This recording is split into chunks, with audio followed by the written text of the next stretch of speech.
Salam, gecəniz xeyir. Ötən verilişlərimizin birində mən belə bir ifadə işlətdim. Yaz ağzı, dəryaz ağzı. Mart çıxdı, dərd çıxdı. Doğrudan da bu ilin yazı aldadıcı bir həmlələrlə gəldi üzərimizə. Hərdən bizə elə gəldi ki, bəlkə də bu qışın hələ davamıdır. Doğrudan da bu son günlərdə televizor ekranlarında hətta belə bir söz də eşitdik, belə qarabulaq sözləri səsləndi və mənə elə gəlir, bəs hardadır bizim ağ bulağımız? Axı yaz gəlir, Novruz bayramı gəlir. Və biz fikirləşdik ki, bu ağ bulaqları öz xalqımıza göstərək və bu ağ bulaqlarla bizim bugünümüzün, gələcəyimizin xoş tərəflərini tamaşaçılarımıza göstərək. Bununla əlaqədar olaraq biz ilk növbədə meyxana janrına müraciət etdik. Çünki meyxana da yazın elə özü kimidir, qaynayır, dərinliklərdən gələn xalqın bir gücünü bizim qarşımıza qoyur, bədahətən deyilir və bunlar elə bir yazla qoşa qardaşdılar, əkiz qardaşlardır. Və bununla əlaqədar biz çox tanınmış meyxana ustalarımızı studiyaya dəvət etdik. Kərim, onun soyadı da elə Novruzovdur, yəni tam Novruz bayramından qardaş olduğum burada bizə çıxır. Vüqar qardaşımız, bunlar doğrudan da bizim meyxana janrının çox gözəl nümayəndələrdir. Şəxsən mən onları bir neçə dəfə özüm qulaq asmışam, sevmişəm. Və bu söhbətə elmi bir çalar gətirməkdən ötürü biz bəstəkar, musiqişünas Elmir Mirzəyevi studiyaya dəvət etmişik. Doğrudan da meyxana janrına elmi bir baxış bugünə qədər çox zəif bir şəkildədir. Eləmi, Elmir? Sırf musiqişünas nöqteyi nəzərindən, yəni siz bu...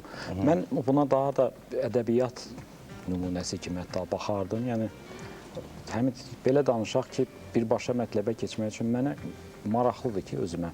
Məsələn, mən ədəbiyyatçı ya filoloq olmasam da, mənə belə gəlir ki, bizim ədəbiyyatda olan meyxanaya paralel başqa bir növ də var. Aşıq sənəti, aşıq şeiri. Orada da bədahətən bir şey var, orada da. Amma mənə elə gəlir ki, meyxanadan fərqli olaraq aşıq sənəti artıq rəsmiləşib, bir növ artıq yazılı ədəbiyyata girib. Siz razısınız bundan, yoxsa yox? O dərsinə də ola bilər. Ola bilər ki, yazılı ədəbiyyat folklorlaşıb. Yəni, bu iki tərəfli baxıla bilər.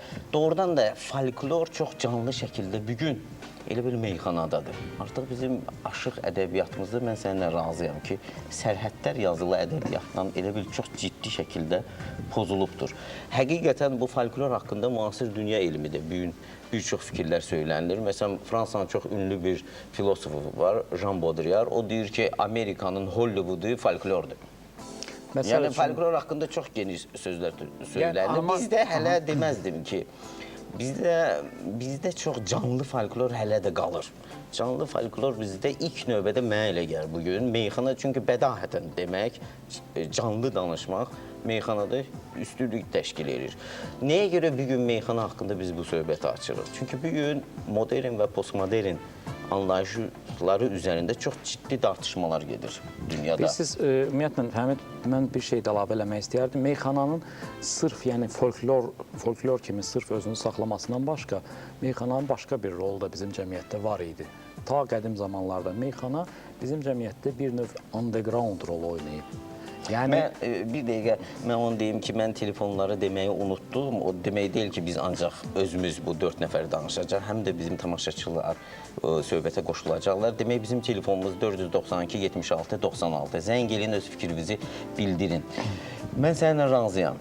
Bəli, underground. Ola bilər tamaşaçılar bu yeni sözü çox da anlamasa. Underground, yəni underground, torpağın altı, zirzəmi ədəbiyyatı. Şərq ədəbiyyatına buna xarabət əhlinin poeziyası deyirlər. Bir var sarayların ədəbiyyatı, qəbul olunmuş bir ədəbiyyat var. Bir də var ki, xarabət əhlinin ədəbiyyatı ki, bu elə bir batiniyə bir tərəfinin ədəbiyyatıdır. Və bugün modern, postmodern söhbətlər ki, ədəbiyyatda, dünya ədəbiyyatında, dünya musiqisində çoxalıbdır. Burada nədir? Yəni, qəzəl elə bir moderndir, yəni ilkindir. Modern, yəni ilkin, birinci. Postmodern artıq qəzəlin simasında müəyyən qədər ayaq eləməyi, elə bir həyata yaxınlaşmaq, realizmə yaxınlaşmaq, o yüksək ideyaların həyatda yaşamağı. Biz bilirik ki, Platonun çox məşhur ideyası vardı ki, əgər bu masanın ideyası olmasa, bu masa yaranmaz. Birinci ideyadır. Qəzəl, yəni klassika. modern. O ilkindi, o hələ də göydədir. Bilirsiniz də qəzəlin mövzuları çox yuxarıdadır. Onun ayaq eləməsi lazımdır. Və postmodern də, yəni mən deyərdim ki, meyxanada. Çünki meyxananın qanunları bizdə belə bir söz var, taleyin tərs hökmü. Və əslində taleyin tərs hökmü çox postmodern bir anlayışdır. Və bunu məsələn teatrda mən pantomimaya, karnaval estetikasına bənzədərdim, karnavalçılığa. Və bununla əlaqədar bu gün dünyada çox sözlər gedir. Məsələn, bu yazılı ədəbiyyatda da özünü göstərir. Vyacheslav Pilsukh adlı Rusiyada çox məşhur bir yazıçı var. O, Dostoyevskinin Cinayət və Cəza əsərini davamlı yazıb, yoxsa onu deconstruction deyirlər. Yəni, söküb təzədən yazıb. Meyxana da o qəzəlin elə bir sökülüb təzədən yığılmalıdır. Bu, necə deyərlər, işin bir tərəfi. Sən bununla razısan? Bununla mən əlaqədar bayaq ki, fikrimi istəyirdim inkişaf etdirəm, Məhəmməd bəy. Mənə elə gəlir ki, meyxana bizim incəsənətdə tutduğu vacib yerə rəğmən pasportsuz bir sənət oldu. Pasportsuz bir sənət kimi qalmışdı və o cəmiyyətdə olan bütün əksiklikləri, müxtəlif cərəyanları, müxtəlif hadisələri özündə güzgü kimi canlandıra bilirdi. Yəni, indiyə kimi belə olub. Amma hal-hazırda mənim fikrim belədir ki, ümumiyyətlə, dünyada baş verən incəsənətin kütləviləşməsi fonunda meyxanada da bir növ hansısa bir degradasiya elementləri başlayıb. Yəni, meyxananın artıq iç sənət, batiniyyə sənətindən çıxıb kütləviləşməsi, poplaşması gedir. Mənə görə bu bir qədər biraz ağırdır. Mən istəyirdim dostlarımızdan da soruşaq. Kərəm, sən necə düşünürsən? Bizim sözlərimiz bir çox qəliz olmaz. Yox, qəliz deyil. Meyxananın həqiqətən kütləviləşməsi gedir. Yəni, bu da bilavasitə bağlıdır nəşrlərlə, informasiya vasitələri ilə. Yəni, bax, var idi ki, meyxana yalnız Bakıya, onun kətlərinə, yəni Abşerona məxsus idi. Sonra bu, yəni video nailiyyətlər, audio nailiyyətlər, yəni texnika yüksəldikcə, səslər, bu meyxana oxuyanlar, yəni meyxanaçıların səsləri kasetlərə yazıldıqca bilavasitə yayıldı və dərslik şəklini aldı. Yəni, hər kəsən özü üçün hansısa bir ölkəmizin Azərbaycan, hansısa bir uzaq bölgəsində o kaset ələ keçdi, baxdılar, oradan nəsə öyrəndilər, nəsə götürdülər. Və bu axırlarda, yəni keçən əsrin 90-cı illərdə meyxana haqqında 2 də kitab yazıldı, biri 91-ci ildə yazılıb, biri 93-cü ildə.